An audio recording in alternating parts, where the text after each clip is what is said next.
என் பெற்றோர் இறந்த பிறகு என் அக்கா எப்படியாவது கஷ்டப்பட்டு உழைத்து உன்னை நான் படிக்க வைப்பேன் என்று கூறினாள். என் பெற்றோர்கள் மற்றும் என் அக்காவின் ஆசையின்படி சிறு வயதிலேயே நான் வெளியூருக்கு படிக்க சென்று விட்டேன். பல வருடங்களுக்கு பிறகு படித்து முடித்து ஊருக்கு வந்தேன்.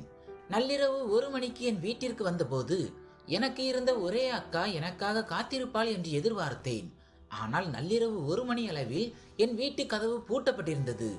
நான் பதறிக்கொண்டு என் அக்காவுக்கு போன் செய்தேன். ஆனால் அவள், நான் நைட் ஷிப்டில் வேலை செய்து கொண்டிருக்கிறேன், இன்னும் அரை மணி நேரத்தில் வீட்டிற்கு வந்து விடுவேன், நீ வெளியே திண்ணையில் உட்கார்ந்திரு என்று கூறினாள். அரை மணி நேரம் கழித்து வந்த என் அக்காவை பார்த்து எனக்கு ஆச்சரியமாக இருந்தது. ஏனென்றால் அந்த நேரத்திலும் அவள் அழகான உடை அணிந்து கொண்டும் அழகாக மேக்கப் செய்து கொண்டும் இருந்தாள். அப்போது நான் எதையும் கண்டு கொள்ளாமல் இரவு சாப்பிட்டு விட்டு தூங்கிவிட்டேன். ஆனால் காலையில் எழுந்து வெளியே சென்றபோது அக்கம் பக்கத்தினரும் என் நண்பர்களும் என் அக்காவை பற்றி தவறாக பேசிக் கொண்டிருந்தார்கள். இவன் அக்கா சாலையில் சுற்றி திரியும் ஒரு கேவலமான பெண் என்று சொன்னார்கள். இதை கேட்டு நான் அதிர்ச்சி அடைந்தேன். ஆனால் என் அக்கா ஒவ்வொரு இரவு 12 மணி அளவில் எனக்கு நைட் ஷிப்ட் இருக்கிறது என்று சொல்லி தன்னை மிகவும் அலங்காரப்படுத்தி கொண்டு வெளியே செல்வாள். என் நண்பர்கள் மற்றும் ஊர் மக்களும் சொன்னதை கேட்டு என் அக்காவின் மீது எனக்கு சந்தேகம் ஏற்பட்டது. என் அக்கா அப்படி என்னதான் வேலை செய்கிறாள் என்பதை பார்க்க ஒரு இரவு 12 மணிக்கு என் அக்கா வெளியே சென்ற பிறகு நானும் அவளுக்கு தெரியாமல் அவளை பின்தொடர்ந்து சென்றேன். அப்போது சாலை வழியாக சென்று கொண்டிருந்த என் அக்கா ஊருக்கு வெளியே ஒதுக்குப்புறத்தில் இருந்த ஒரு பெரிய வீட்டிற்குள் நுழைந்தாள். உள்ளே செல்லும் போது அந்த வீட்டின் வேலைக்காரி, முதலாளி அம்மா, ஐயா உங்களுக்காகத்தான் காத்திருக்கிறார் என்று சொல்லி என் அக்காவை வரவேற்றாள். இந்த செயல் எனக்கு விசித்திரமாகவும் குழப்பமாகவும் இருந்தது. என் அக்கா அந்த வீட்டிற்கு உள்ளே சென்ற பிறகு நானும் மறைந்து சென்று என் அக்கா இருந்த அந்த அறைக்குள் எட்டி பார்த்தபோது என் உடம்பில் இருந்த இதய துடிப்பு நின்று போனது. என் கண்களில் கண்ணீர் வழிந்தது. என் பெயர் லக்கி. எனக்கு 10 வயது இருக்கும் போதே என் பெற்றோர் இவ்வுலகை விட்டு பிரிந்து விட்டனர். எனக்கு ஒரு அக்கா இருந்தாள். அப்போது அவளுக்கு 18 வயது. ஆம், நான் என் அக்காவை விட 10 வயது சிறியவன். அக்கா பிறந்த பிறகு என் அம்மாவுக்கு மீண்டும் ஒரு குழந்தை பிறக்கும் என்ற நம்பிக்கை இல்லை. ஆனால் என் அம்மாவுக்கு ஒரு மகன் வேண்டும் என்று ஆசை. அவர் நிறைய பிரார்த்தனை செய்து பல மருத்துவர்களிடம் பரிசோதனை செய்து கொண்டார். அதன் பிறகு கடவுள் 10 ஆண்டுகளுக்கு பிறகு மீண்டும் தாய்மையின் மகிழ்ச்சியை அளித்தார். பின்பு நான் பிறந்தேன். என் பிறப்பால் என் பெற்றோர் மிகவும் மகிழ்ச்சி அடைந்தனர். நாங்கள் ஒரு நடுத்தர வர்க்க குடும்பத்தை சேர்ந்தவர்கள். எனக்கு 5 வயது இருக்கும்போது என்னை போர்டிங் ஸ்கூலில் சேர்க்க என் பெற்றோர் முடிவெடுத்தனர். தன் மகன் படித்து ஒரு பெரிய தொழிலதிபராக வர வேண்டும் என்று அவர்கள் விரும்பினர். அப்போது என் அக்காவும் படித்துக் கொண்டிருந்தாள். அக்காவிடம் என் பெற்றோருக்கு பெரிய எதிர்பார்ப்புகள் இல்லை. அக்கா படிப்பை முடித்ததும் ஒரு நல்ல குடும்பத்தில் அவளுக்கு திருமணம் செய்து கொடுத்துவிட்டு தங்கள் கடமையிலிருந்து விடுபட நினைத்தார்கள்.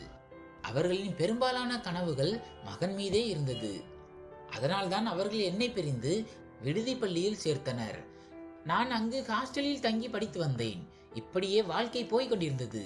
எனக்கு 10 வயது ஆனபோது என் பெற்றோரின் திடீர் மரண செய்தி கிடைத்தது.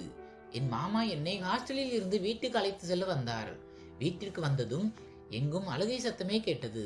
ஒரு பக்கம் அம்மாவின் உடல், மறுபக்கம் அப்பாவின் உடல். அவர்கள் அருகில் என் அக்கா உட்கார்ந்து கதறி அழுது கொண்டிருந்தாள். அக்கா என்னை பார்த்ததும் அருகில் அழைத்து என்னை பிடித்து கொண்டு அழுதாள்.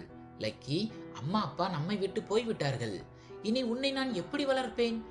எனக்கு எதுவுமே தெரியாதே. அம்மா அப்பாவின் கனவை நான் எப்படி நிறைவேற்றுவேன் என்று சொல்லி அழுதாள்.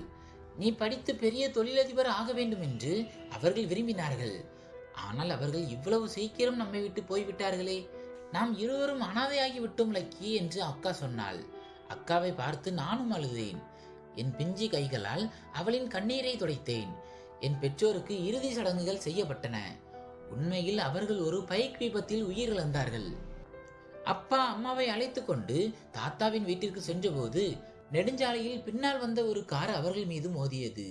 மருத்துவமனையில் சிகிச்சை பலனின்றி அவர்கள் உயிர் பிரிந்தது. பெற்றோர் இறந்த 2-3 நாட்களுக்கு பிறகு வந்திருந்த உறவினர்கள் அனைவரும் சென்றுவிட்டனர். வீட்டில் நானும் என் அக்காவும் மட்டுமே இருந்தோம். அக்கா அம்மாவை நினைத்து அழுது கொண்டே இருப்பாள். இனி நீயும் ஹாஸ்டல் போய்விட்டால் இந்த பெரிய வீட்டில் நான் எப்படி தனியாக இருப்பேன்? இது அவர்கள் நினைவை எனக்கு தந்து கொண்டே இருக்கும் என்றாள். நான் அக்காவை விட்டு போக மாட்டேன் என்று கூறினேன். ஆனால் அக்கா, இல்லை லக்கி, நீ படித்து அம்மாவின் கனவை நிறைவேற்ற வேண்டும். அதற்கு நீ ஹாஸ்டல் சென்று படிக்க வேண்டும். இப்போது நீ 3ஆம் வகுப்பு தான் படிக்கிறாய். இன்னும் நிறைய படிக்க வேண்டும். அம்மா என்னை இதுவரை வேலை செய்ய விட்டதே இல்லை. ஆனால் இனி நான் தான் எல்லா வீட்டு வேலைகளையும் செய்ய வேண்டும். வாழ்க்கையில் முன்னேற நான் எவ்வளவு தியாகம் செய்ய வேண்டுமோ அதே அளவு நீயும் செய்ய வேண்டும். கவலைப்படாதே, நான் வேலை செய்தாவது உன்னை படிக்க வைப்பேன் என்றாள்.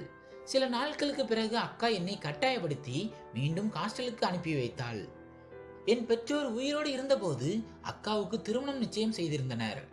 அம்மாவின் ஒரு தோழியின் மகனுடன் அக்காவுக்கு நிச்சயம் ஆகியிருந்தது. அந்த பையன் விராஜ் பார்ப்பதற்கு மிகவும் நல்லவன். அக்காவின் பெயர் நித்யா. என் பெற்றோர் அவளுக்கு சீக்கிரம் திருமணம் செய்ய விரும்பவில்லை. ஏனெனில் அவள் அப்போது படித்துக் கொண்டிருந்தாள். ஆனால் அம்மாவின் தோழி ஆர்த்தி திருமணம் அப்புறம் செய்து கொள்ளலாம், இப்போது நிச்சயதார்த்தம் மட்டும் செய்து வைப்போம் என்று கூறி சம்மதிக்க வைத்தார். ஆரம்பத்தில் எங்கள் குடும்ப சூழல் மிகவும் நன்றாக இருந்தது. ஆர்த்தி ஆண்டி ஒரு கணவனை இழந்த பெண்மணி. அவர் தன் மகன் விராஜ் மற்றும் மகளை கஷ்டப்பட்டு வளர்த்தவர். என் அப்பா நல்ல வேலையில் இருந்தபோது அம்மா அக்காவுக்காக சேர்த்த நகைகளை பற்றி ஆர்த்தி ஆண்டியிடம் கூறுவார். என் பெற்றோர் உயிரோடு இருந்தவரை ஆர்த்தி ஆண்டி அடிக்கடி எங்கள் வீட்டிற்கு வருவார். ஆனால் அவர்கள் இறந்த பிறகு அவர் எங்களை திரும்பி பார்க்கவில்லை. இப்போது அக்காவுக்கு 30 வயது ஆகிவிட்டது. என் படிப்பும் முடிந்துவிட்டது. நான் நிரந்தரமாக வீட்டிற்கு திரும்ப வேண்டிய நேரம் வந்துவிட்டது. நான் வேலைக்கு செல்ல விரும்பினேன். என் அக்கா தன் வாழ்நாளின் பெரும் பகுதியை எனக்காகவே அர்ப்பணித்திருந்தாள். என் பெற்றோரின் கனவை நனவாக்க அவள் தன் வாழ்க்கையே தியாகம் செய்தாள். அதனால் தான் அவள் திருமணமும் செய்து கொள்ளவில்லை. அம்மாவின் நகைகள் அனைத்தையும் அக்கா கொஞ்சம் கொஞ்சமாக என் படிப்புக்காக செலவு செய்திருந்தாள். ஏனெனில் என் 1 வருட படிப்பு கட்டணம் அக்காவின் 1 வருட சம்பளத்தை விட மிகவும் அதிகமாக இருக்கும். இதற்கிடையில் அக்கா தன் வாழ்வாதாரத்தையும் பார்த்து கொள்ள வேண்டும். அதனால் வேறு வழியின்றி தன் நகைகளை ஒவ்வொன்றாக விற்று என் படிப்பை முடிக்க உதவினாள். படிப்பை முடித்துவிட்டு நான் அக்காவிடம் வந்தபோது வீடு பூட்டி இருந்தது. பொதுவாக நானும் அக்காவும் போனில் பேசும்போது அக்கா காலை 10 மணி முதல் மாலை 5 மணி வரை வேலை செய்வதாகவும் பிறகு நள்ளிரவு 12 மணிக்கு மீண்டும் நைட் ஷிஃப்ட் செய்வதாகவும் கூறுவாள். அன்று எனது ரயில் தாமதமானதால் நான் வீடு வந்து சேர நள்ளிரவு 1 மணி ஆகிவிட்டது. அக்கா வேலைக்கு சென்றிருப்பாள் என்பதால் வீடு பூட்டியிருப்பதை நான் புரிந்து கொண்டேன். நான் அக்காவுக்கு போன் செய்து, அக்கா, நான் வீட்டிற்கு வந்து விட்டேன், தயவு செய்து சீக்கிரம் வா என்று சொன்னேன். அக்கா, சரி, நான் வருகிறேன், ஒரு அரை மணி நேரம் வாசலிலேயே காத்தீரே என்றாள். நள்ளிரவு 1:30 மணிக்கு அக்கா வீட்டிற்கு வந்தாள். நான் வாசலில் அவளுக்காக காத்திருந்தேன். என்னை பார்த்ததும் அக்கா மிகவும் மகிழ்ச்சி அடைந்தாள். அவள் கதவை திறந்ததும் நாங்கள் இருவரும் வீட்டிற்குள் சென்றோம். வீட்டை பார்த்ததும் எனக்கு மிகவும் மகிழ்ச்சியாக இருந்தது. பிறகு நான் அக்காவிடம் என் படிப்பு முடிந்துவிட்டது, நாளை முதல் நான் வேலை தேடப் போகிறேன் என்று சொன்னேன். நான் சொன்னதை கேட்டு அக்கா அதிர்ச்சி அடைந்தாள். நீ இதே நகரத்தில் தங்கி வேலை செய்ய போகிறாயா என்று கேட்டாள். நான் ஆமாம் அக்கா, நான் இங்கு வந்தது உனக்கு பிடிக்கவில்லையா என்று கேட்டேன். அதற்கு அக்கா, இல்லை, அப்படி அல்ல, ஆனால் நீ இங்கே வேலை செய்யாமல் இருப்பதே நல்லது என்றாள். நான் ஏன் என்று கேட்டதற்கு, இங்கே உனக்கு நல்ல வேலை கிடைக்காது, நீ படித்த அதே நகரத்திலேயே வேலை தேடிக்கொள் என்று வற்புறுத்தினாள். நான் இங்கேயே வேலை செய்தால் என்ன குறைந்துவிடும் என்று கேட்டேன். தேடினால் கடவுளே கிடைப்பார், நான் நிச்சயம் முயற்சி செய்வேன், என் நண்பர்களிடமும் சொல்லிவிட்டேன். ஒரு நண்பன் நாளை என்னை சந்திக்க வருவதாக கூறியுள்ளான் என்றேன். இதை கேட்டு அக்கா கவலை அடைந்தாள். நான் நிரந்தரமாக இங்கே வந்திருப்பது அவளுக்கு ஏன் மகிழ்ச்சியை தரவில்லை என்று எனக்கு புரியவில்லை. நான் எப்போது ஊருக்கு வந்தாலும் இரவு நேரத்தில் தான் வீட்டிற்கு வர வேண்டும் என்று அக்கா ஏன் சொல்கிறாள் என்பது எனக்கு புரியாத புதிராக இருந்தது. பகல் முழுவதும் வேலை செய்தும் அக்கா ஏன் இரவு பணிக்கும் செல்கிறாள்? நான் அக்காவிடம், இனி நீங்கள் வேலை செய்ய தேவையில்லை, நான் அனைத்தையும் பார்த்து கொள்கிறேன், நீங்கள் வீட்டில் ஓய்வெடுங்கள், உங்கள் தம்பி பெரியவனாகிவிட்டான், நான் வேலை செய்து அனுபவம் பெற்ற பிறகு நம் சொந்த தொழிலை தொடங்கி அம்மா அப்பாவின் கனவை நிறைவேற்றுவேன் என்று சொன்னேன். ஆனால் அக்கா, நான் இப்போது வேலையை விட முடியாது, திடீரென்று விட்டால் கம்பெனியில் என்னை பற்றி என்ன நினைப்பார்கள், இன்னும் சில நாட்கள் போகட்டும் என்று சொன்னாள். நான் அதற்கு சம்மதித்தேன். பிறகு நான் ஆர்த்தி ஆண்டியிடம் பேச வேண்டும், அவர்கள் எப்போது உங்களுக்கு திருமணம் செய்து வைப்பார்கள் என்று கேட்டேன். இதை கேட்டவுடன் அக்காவின் முகம் அப்படியே மாறிவிட்டது. திருமணம் நடக்கும், நீ அதை பற்றி கவலைப்படாதே என்று மழுப்பினாள். நான் விடாமல், ஆர்த்தி ஆண்டி உங்கள் திருமணத்தை தள்ளி போட்டு கொண்டே போகிறார்கள், அம்மா அப்பா இருந்தபோது உடனே திருமணம் செய்ய துடித்தவர்கள், அவர்கள் இறந்த பிறகு திருமண பேச்சையே எடுப்பதில்லை, என் படிப்பிற்காக உங்கள் வயதும் ஏறிக்கொண்டே போகிறது, கவலைப்படாதே அக்கா, உனக்கும் விராஜ் அண்ணாவிற்கும் நான் பிரம்மாண்டமாக திருமணம் செய்து வைப்பேன் என்றேன். விராஜ் அண்ணாவை பார்த்து நீண்ட காலம் ஆகிவிட்டது. நான் சிறுவனாக இருந்தபோதுதான் அவர்களை பார்த்தேன். அப்போது ஆர்த்தி ஆண்டி நிச்சயதார்த்தம் கூட செய்து வைத்திருந்தார். ஆனால் இப்போது ஏன் அவர்கள் திருமணத்திற்கு தயாராக இல்லை என்று எனக்கு புரியவில்லை. பெற்றோர் இறந்த பிறகு தம்பியை பார்த்து கொள்ள வேண்டும் என்று அக்கா தான் திருமணத்தை தள்ளி போட சொன்னாள். அதிலிருந்து திருமணத்தை தள்ளி போட ஆர்த்தி ஆண்டிக்கு ஒரு சாக்கு கிடைத்து விட்டது. இப்போது அவர் திருமண பேச்சை எடுப்பதே இல்லை. அவர்கள் இப்போது வேறு நகரத்தில் வசிப்பதாக கேள்விப்பட்டேன். அடுத்த நாள் நான் நேர்காணலுக்கு சென்றேன். எனது திறமையை பார்த்து எனக்கு உடனடியாக வேலை கிடைத்தது. நான் மிகவும் மகிழ்ச்சி அடைந்தேன்.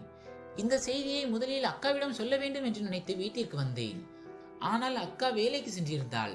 மாலை 5 மணி வரை காத்திருந்து அக்கா வந்ததும் செய்தியை சொன்னேன். அவளும் மிகுந்த மகிழ்ச்சி அடைந்தாள். அதன் பிறகு அக்கா சமைத்தாள். நாங்கள் இருவரும் சேர்ந்து சாப்பிட்டோம். பின்னர் நான் நண்பர்களை சந்திக்க வெளியே சென்றேன். அங்கே எனக்கு ஒரு விசித்திரமான அனுபவம் ஏற்பட்டது. நாங்கள் 3 நண்பர்கள். நான் எப்போது ஊருக்கு வந்தாலும் அவர்களை சந்திப்பேன். 2 நண்பர்கள் எனக்காக காத்திருந்தார்கள். 3வது நண்பன் மட்டும் தாமதமாக வந்தான்.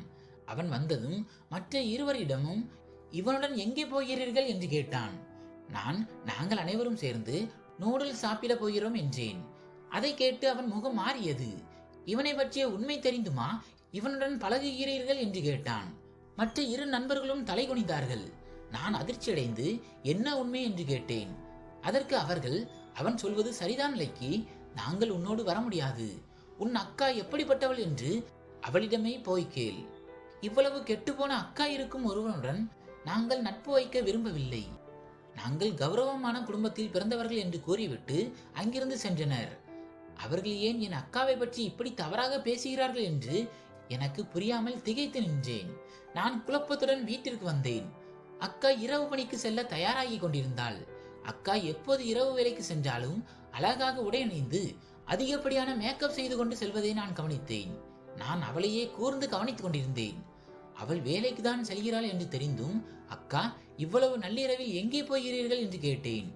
அக்கா சிரித்துக்கொண்டே, உனக்கு தான் தெரியுமே, நான் நைட் டியூட்டி போகிறேன் என்றாள். ஆனால் வேலைக்கு செல்ல இவ்வளவு அலங்காரம் எதற்கு என்று கேட்டேன். அதற்கு அக்கா, பெரிய கம்பெனியில் வேலை செய்கிறேன் அல்லவா, அதனால் இப்படிதான் செல்ல வேண்டும் என்றாள். நான் அவளிடம், இனி நீங்கள் வேலைக்கு செல்ல வேண்டாம், எனக்கு வேலை கிடைத்து விட்டது என்றேன். அக்கா புன்னகையுடன், நான் ஏற்கனவே சொன்னது போல திடீரென்று வேலையை விட முடியாது, அலுவலகத்தில் பேசிவிட்டு தான் விட முடியும் என்றாள். எப்போது பேசுவீர்கள் என்று நான் கேட்டதற்கு, கவலைப்படாதே, என் தம்பி குடும்பத்தை கவனித்துக் கொள்ளும் அளவுக்கு வளர்ந்து விட்டான் என்று சொல்லிவிட்டு சீக்கிரம் வேலையை விட்டு விடுவேன் என்று கூறி என்னை சமாதானப்படுத்தினாள். இப்போது அக்கா கிளம்பி விட்டாள். ஆனால் நண்பர்கள் சொன்ன விஷயம் என் மனதை குடைந்து கொண்டே இருந்தது. ஒருவேளை அவர்கள் தவறாக சொல்லி இருக்கலாம் என்று நினைத்து அதை மறந்துவிட்டு உறங்க சென்றேன். அடுத்த நாள் வேலையில் சேர்ந்தேன். முதல் நாளிலேயே என் மேல் அதிகாரியை கவர்ந்தேன். நாட்கள் கடந்தன. வேலை நன்றாக போய்க் கொண்டிருந்தது. ஆனால் என் தெருவில் இருந்த நண்பர்கள் என்னை தவிர்த்தனர். இதற்கிடையில் என் அலுவலகத்தில் ஸ்ரேயா என்ற பெண்ணை சந்தித்தேன். அவள் அங்கு புதிதாக சேர்ந்திருந்தாள். நாங்கள் இருவரும் நல்ல நண்பர்களானோம். அவள் ஒரு நாள் என்னிடம் பேசும்போது, முன்பு இதே நகரத்தில் தான் வசித்ததாகவும் இப்போது தன் தாயுடன் வேறொரு நகரத்திற்கு மாறிவிட்டதாகவும் கூறினாள். ஆனால் அவளுடைய அண்ணன் இன்னும் இதே நகரத்தில் தான் வேலை செய்கிறாராம். அவர் தற்போது வெளிநாடு சென்றிருப்பதால் அவள் மட்டும் பழைய வீட்டில் தனியாக வசிப்பதாக சொன்னாள். மேலும் தன் அண்ணனுக்கு திருமணமாக வேண்டிய வயதும் வந்துவிட்டதாகவும், ஆனால் ஏதோ ஒரு காரணத்தினால் திருமணம் தள்ளி போய் கொண்டே இருப்பதாகவும் அவள் கூறினாள். ஸ்ரேயா என்னிடம் சொன்னால், என் அம்மாவுக்கு இந்த திருமணத்தில் விருப்பமில்லை, என் அண்ணிக்கு பெற்றோர் இல்லை என்பதால் என் அண்ணனுக்கு அவரை திருமணம் செய்து வைக்க அம்மா மறுக்கிறார். ஆனால் என் அண்ணன் அந்த பெண்ணை தான் கல்யாணம் செய்து கொள்வேன் என்பதில் உறுதியாக இருக்கிறார். கடந்த 5 ஆண்டுகளாக அவர் மௌனமாக வேலை செய்து வருகிறார். அம்மா அவரை தன்னுடன் வந்து தங்க சொன்னாலும் அவர் மறுத்து விடுகிறார். நான் இங்கே வேலைக்கு வந்த பிறகு என் அண்ணனை பார்க்கவே முடியவில்லை. எங்கள் குடும்பத்தில் பணத்திற்கு பஞ்சம் இல்லை. அண்ணன் நிறைய பணம் அனுப்புகிறார். ஆனால் எனக்கு வேலை செய்வது ஒரு கனவு. அதனால் தான் இந்த ஊருக்கு வந்தேன். நானும் ஸ்ரேயாவிடம் என் அக்காவை பற்றி சொன்னேன். பெற்றோர் இறந்த பிறகு என்னை ஆளாக்க அக்கா எவ்வளவு கஷ்டப்பட்டாள் என்று கூறினேன். என் அக்காவின் கதையும் அவள் அண்ணனின் கதையும் ஒன்று போலவே இருந்தது. அக்காவின் மாமியாரும் இப்போது திருமணத்தை தள்ளி போடுகிறார். அவர் பணத்தாசை பிடித்தவர் என்று நான் நினைக்கிறேன். ஸ்ரேயாவும் நானும் ஒருவரை ஒருவர் காதலிக்க தொடங்கினோம். ஒரு நாள் ஸ்ரேயா அழுது கொண்டே போன் செய்தாள். லக்கி, அம்மா எனக்கு திருமணம் செய்ய பார்க்கிறார்கள். அண்ணன் அந்த பெண்ணை திருமணம் செய்யாததால் என் வயது போய்க் கொண்டிருக்கிறது என்று கவலைப்படுகிறார்கள். நீ உன் அக்காவிடம் பேசி என்றாள். நான் சொன்னேன், இவ்வளவு சீக்கிரம் நான் உன்னை திருமணம் செய்ய முடியாது. எனக்காக தன் வாழ்க்கையே தியாகம் செய்த என் அக்காவிற்கு முதலில் திருமணம் நடக்க வேண்டும் என்றேன். ஸ்ரேயா வருத்தப்பட்டாள். நான் வீட்டிற்கு சென்றதும் அக்காவிடம் கத்தினேன். அக்கா, நீங்கள் வேலையை விட வேண்டும். ஆர்த்தி ஆண்டி எங்கே இருக்கிறார்கள் என்று சொல்லுங்கள். நான் உங்கள் திருமணத்தை பற்றி பேச போகிறேன் என்றேன். அக்கா அதிர்ச்சியுடன் என்னை பார்த்து, உனக்கு என்ன ஆகிவிட்டது லக்கி? ஏன் என் திருமணத்திற்காக இவ்வளவு அவசரப்படுகிறாய் என்று கேட்டாள். அப்பா அம்மா நிச்சயித்த கல்யாணம் இது. உங்கள் வயதும் ஆகிவிட்டது என்று நான் சொன்னேன். அதற்கு அக்கா, திருமணம் நடக்கும், நீ ஏன் கவலைப்படுகிறாய் என்றாள். நான் என் காதலை பற்றி சொன்னேன். நான் ஒரு பெண்ணை விரும்புகிறேன். ஆனால் அவளுக்கு திருமணம் செய்ய பார்க்கிறார்கள். எனக்கு முன் உங்கள் வாழ்க்கை அமைய வேண்டும் என்று நான் விரும்புகிறேன் என்றேன். அக்கா சிரித்து கொண்டே, அப்படியா விஷயம்? அந்த பெண்ணையும் அவள் அம்மாவையும் என்னிடம் கூட்டி வா. நான் உனக்கு திருமணம் செய்து வைக்கிறேன். என் கவலையை விடு. நான் முன்பும் தனியாகத்தான் இருந்தேன், இப்பொழுதும் இருப்பேன் என்றாள். நான் விடாப்படியாக அவள் மொபைலை வாங்கி ஆர்த்தி ஆண்டிக்கு போன் செய்தேன். ஆனால் அந்த நம்பர் சுவிட்ச் ஆஃப் என்று வந்தது. அக்கா சொன்னால், அவர்களுக்கு தன் மகனை எனக்கு திருமணம் செய்து வைக்க விருப்பமில்லை லக்கி. அதனால் தான் நீண்ட நாட்களாக அந்த நம்பரை அணைத்து வைத்திருக்கிறார்கள். என் திருமணத்தை மறந்துவிடு. நான் என் வேலையில் மகிழ்ச்சியாக இருக்கிறேன் என்றார். நான் ஸ்ரேயாவின் புகைப்படத்தை காட்ட முயன்ற போது என் முதலாளியிடமிருந்து போன் வந்தது. சத்தம் அதிகமாக இருந்ததால் நான் வீட்டிற்கு வெளியே சென்று பேசினேன். அப்போது பக்கத்து வீட்டுக்காரர்கள் என்னை ஒரு மாதிரியாக பார்த்தார்கள். என்ன விஷயம் என்று நான் கேட்டபோது அந்த நபர் சொன்னார், தம்பி இவ்வளவு நல்லவனாக இருக்கிறான், ஆனால் அக்கா சீச்சி என்ன வேலை செய்கிறாளோ, ஊருக்கே அவள் உண்மை தெரியும். உனக்கு தெரியாதா? இவ்வளவு அலங்காரம் செய்து கொண்டு நள்ளிரவில் எங்கே போகிறாள்? இதனால் தான் அவள் இன்னும் திருமணம் செய்யாமல் இருக்கிறாள் என்றார். இதை கேட்டதும் என் ரத்தம் கொதித்தது. நண்பர்கள் சொன்னதும் இவர்கள் சொல்வதும் ஒன்றாக இருந்ததால் அக்கா ஏதோ தவறான வேலை செய்கிறாளா என்ற சந்தேகம் எனக்குள் வலுத்தது. நான் மிகுந்த கோபத்துடன் வீட்டிற்குள் சென்றேன். அக்கா இரவு பணிக்கு கிளம்பி கொண்டிருந்தாள். நான் சொன்னேன், இன்று நீங்கள் வேலைக்கு செல்லக்கூடாது என்று. அக்கா ஆச்சரியப்பட்டு, ஏன் இவ்வளவு கோபமாக இருக்கிறாய்? உனக்காக சாப்பாடு வைத்து எவ்வளவு நேரம் காத்திருந்தேன் தெரியுமா? ஏன் என் போனை எடுக்கவில்லை என்று கேட்டாள். நான் கத்தினேன், எனக்கு பசிக்கவில்லை. இனி நீங்கள் வேலைக்கு போக வேண்டாம். நாளை நான் ஆர்த்தி ஆண்டியை பார்த்து உங்கள் திருமணத்தை உறுதி செய்வேன். இல்லை என்றால் வேறு இடம் பார்ப்பேன் என்றேன். அக்காவுக்கும் கோபம் வந்தது. என்னால் வேலையை விட முடியாது, இப்போதைக்கு திருமணமும் வேண்டாம் என்று கத்தினாள். நானும் அக்காவிடம் கத்தினேன். அக்கா, நீங்கள் வேலைக்கு செல்லக்கூடாது. உங்களால் மக்கள் என்னை பற்றி தவறாக பேசுகிறார்கள். என் நண்பர்கள் கூட என்னை விட்டு பிரிந்து விட்டார்கள். நீங்கள் ஏதோ தவறான வேலை செய்கிறீர்கள் என்றுதான் அனைவரும் சொல்கிறார்கள் என்றேன். அக்கா அழுது கொண்டே சொன்னால், இல்லை லக்கி, நீ யாரோ சொல்வதை நம்புகிறாய். ஒரு பெண் தனியாக இருந்து நள்ளிரவில் வேலைக்கு சென்று காலை திரும்பினால் இந்த உலகம் அவளை தவறாகத்தான் பார்க்கும். நம் வறுமையும் சூழ்நிலையும் அவர்களுக்கு தெரியாது.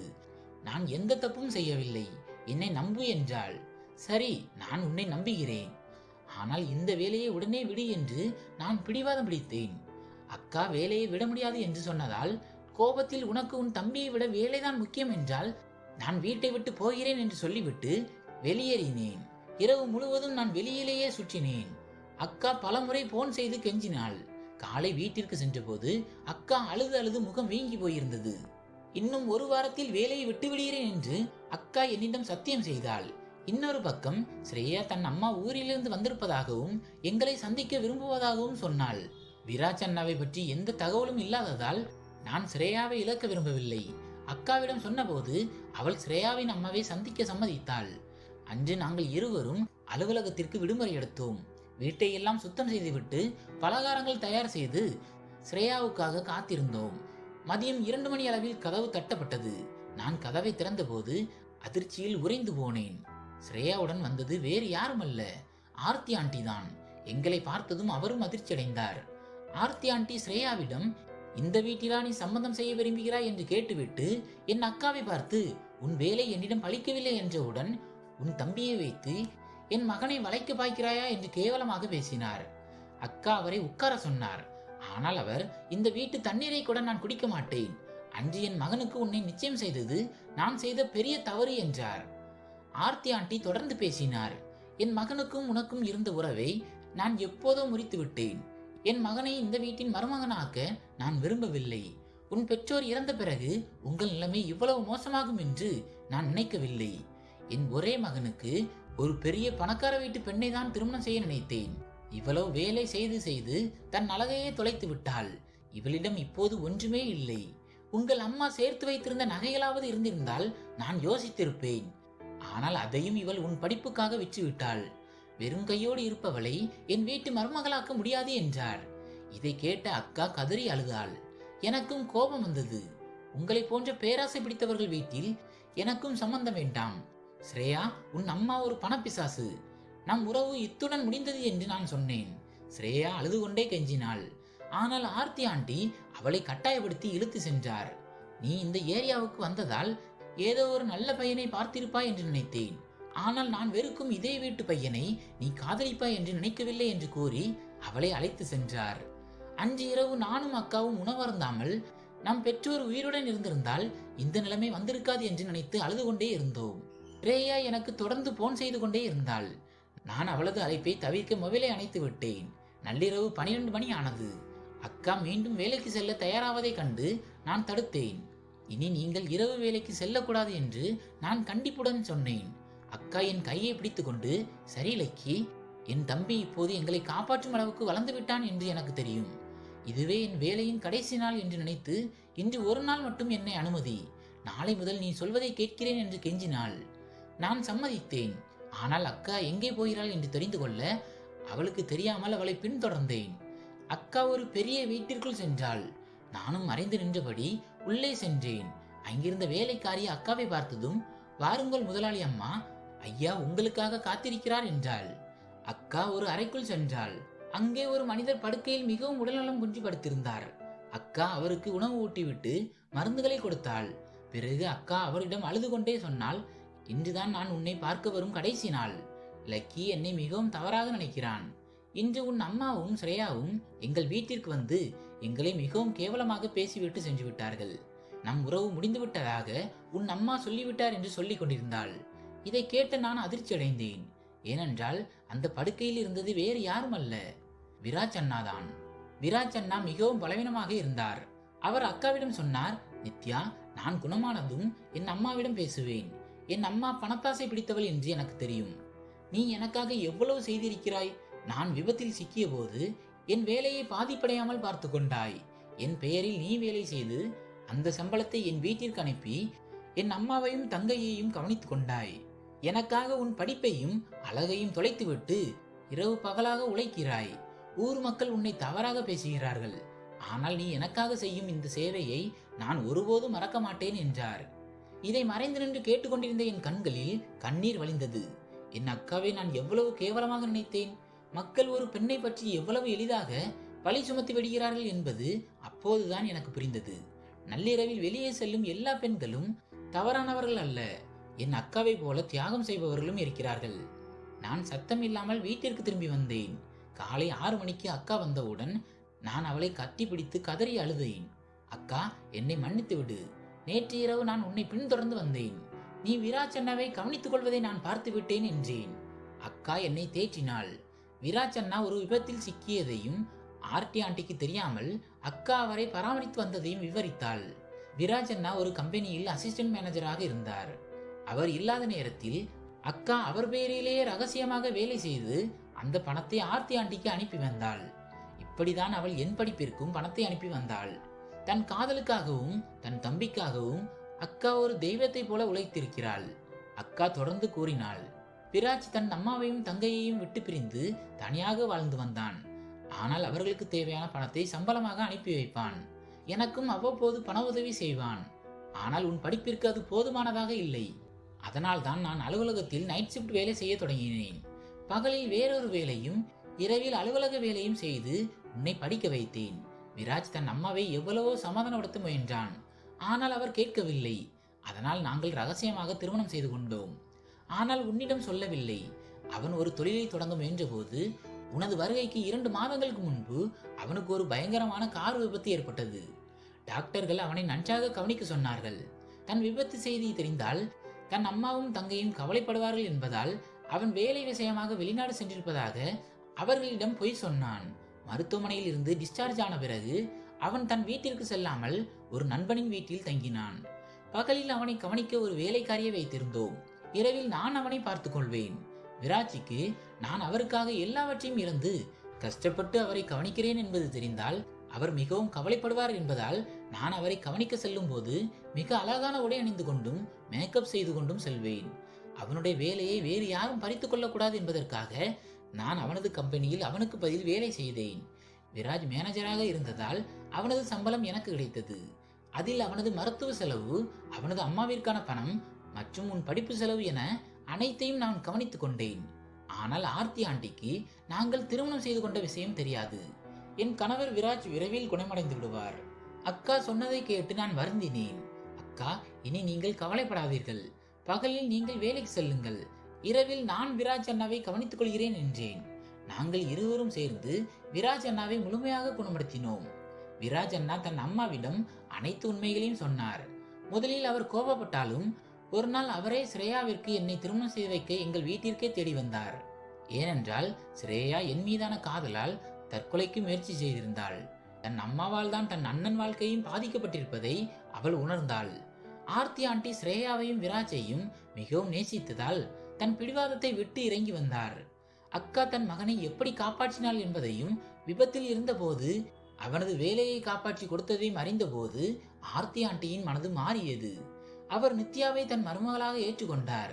விராஜ் அண்ணா இப்போது சொந்தமாக தொழில் தொடங்கிவிட்டார். முன்பு தன் மகன் சம்பாதித்த பணத்தை கண்டு ஆர்த்தி ஆண்டிக்கு இருந்த தலைக்கணம் இப்போது அன்பாக மாறியது. இன்று நானும் ஸ்ரேயாவும் அக்கா மற்றும் விராஜ் அண்ணாவும் மிகவும் மகிழ்ச்சியாக இருக்கிறோம். ஆர்த்தி ஆண்டியும் பழைய கசப்புகளை மறந்து எங்களுடன் அன்பாக இருக்கிறார்.